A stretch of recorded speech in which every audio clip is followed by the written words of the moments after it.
backed U.S. President Donald Trump's plan for peace in Gaza, saying that if America sends its troops, Colombia will also send its troops to fight for Palestinians alongside America. Let's listen in.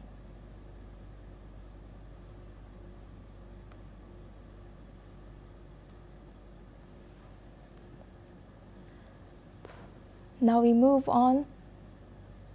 The United States has conducted a strike on a vessel off the coast of Venezuela, killing 4 people, according to Defense Secretary Pete Hegseth. The boat was allegedly carrying large quantities of narcotics, which Hegseth has claimed were headed to America, and the victims were labeled as narco-terrorists. This strike is the latest in a series of U.S. military actions against suspected drug traffickers in the Caribbean, marking President Trump's use of the military in new and legally contentious ways. Venezuelan President Nicolas Maduro has condemned the action, calling it armed aggression aimed at imposing regime change and stealing the country's resources. Let's listen into what he has said. Y el pueblo de Estados Unidos está muy consciente que lo que se pretende contra Venezuela es una agresión armada para imponer un cambio de régimen, para imponer gobiernos títeres y para robarle el petróleo, el gas, el oro y todos los recursos naturales. Venezuela tiene derecho a la paz, a la soberanía, a su existencia. Y no habrá imperio de este mundo que se lo arrebate, que se lo quite. The United States conducted a strike on a vessel off the coast of Venezuela, killing 4 people, according to Defense Secretary Pete Hegseth. The boat was allegedly carrying large quantities of narcotics, which Hegseth claimed were headed to America, and the victims were labeled narco-terrorists. This strike is the latest in a series of U.S. military actions against suspected drug traffickers in the Caribbean, marking President Trump's use of the military in new and legally contentious ways. Venezuelan President Nicolas Maduro has condemned the action, calling it armed aggression aimed at imposing regime change and stealing the country's resources. Let's listen into what he has said.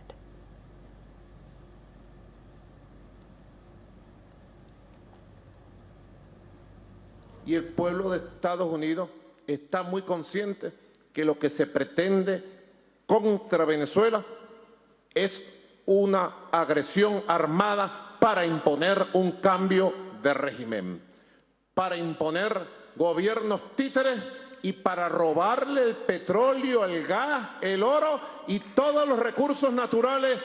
Venezuela tiene derecho a la paz, a la soberanía, a su existencia. Y no habrá imperio de este mundo que se lo arrebate, que se lo quite.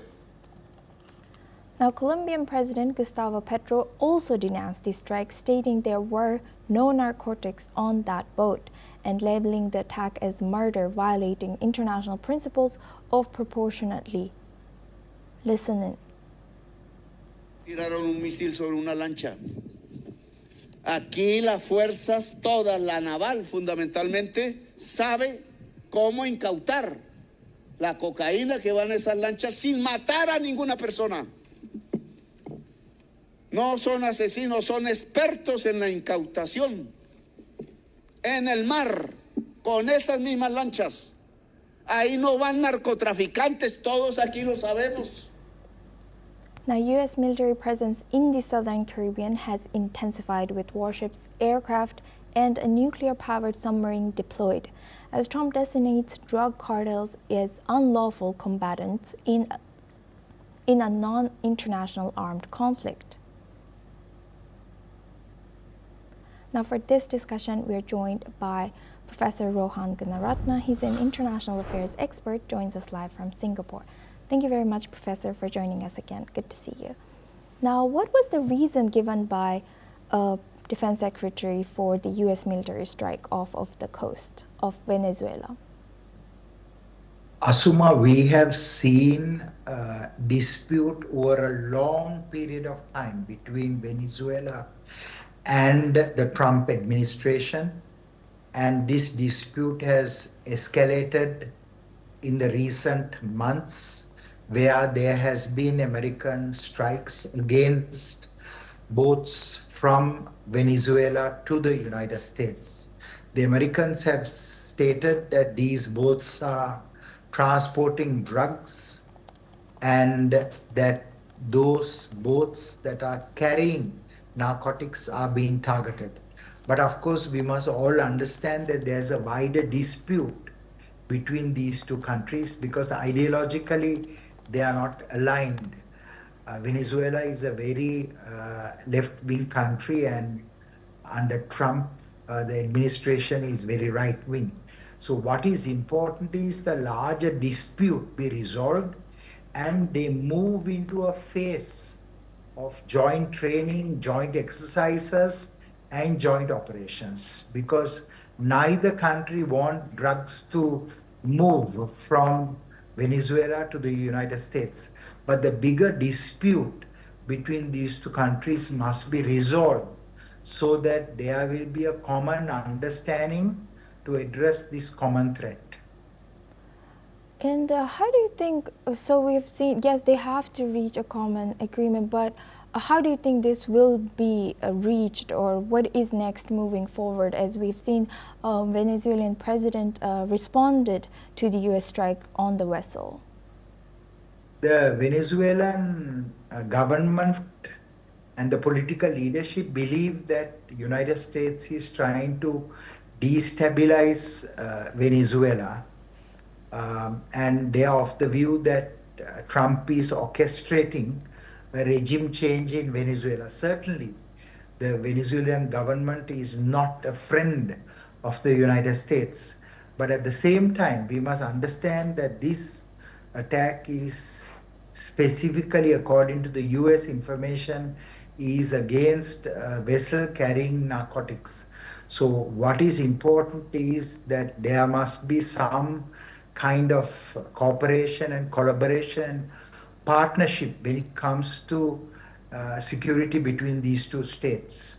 But that will happen if the two leaders meet eye to eye, or if the two governments align themselves and develop a common strategy to disrupt the flow of drugs from Venezuela to the United States.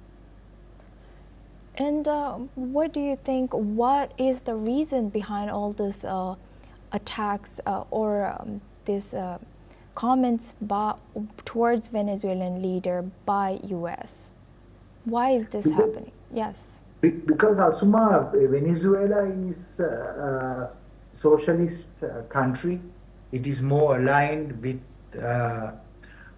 socialist bloc of countries, not the United States. For example, Venezuela has very good relations with Iran, with Russia, with China, with Cuba. So what we have seen is that the United States is ideologically and Venezuela is ideologically, they are not aligned. They are in fact at conflict with each other. As long as the relations between the two countries are not aligned, there will be such discord and disputes happening. But this is not the first time. We have seen American claims and American strikes against vessels moving drugs from Venezuela to the United States. So it must be done cooperatively, collaboratively, and in partnership, like the US does with many other countries in South and Central America. And Professor, do you think we can stay positive or optimistic? We know that just last week, U.S. Canceled his Colombian President Gustavo Petro's visa as well. This looks like it's escalating. Yes, you are absolutely correct. Last week, that cancellation created significant controversy. But what is important is for the two leaders for the two governments to align itself and to work together. But we are seeing an escalation, and this may lead to greater action against Venezuela on the part of the United States. So, what is also important is for there to be a de escalation, and I hope that there will be an international mediation to resolve this dispute, because otherwise it will lead to greater sanctions, because there are already US sanctions against Venezuela, that there are some steps towards a de-escalation.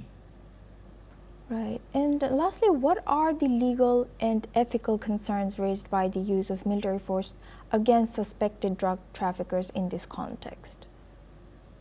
There's absolutely nothing wrong in a government using force to detect and disrupt and dismantle the passage of vessels moving drugs.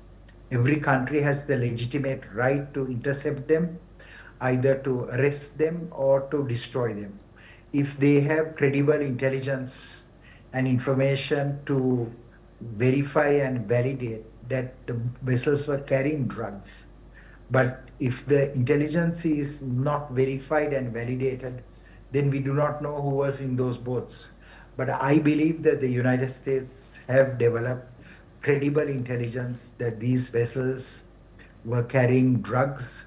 But in this circumstance, because the two countries are at dispute, it is better for another party to be involved to verify and validate exactly what is happening, and eventually to build a good relationship, a friendship between these two countries.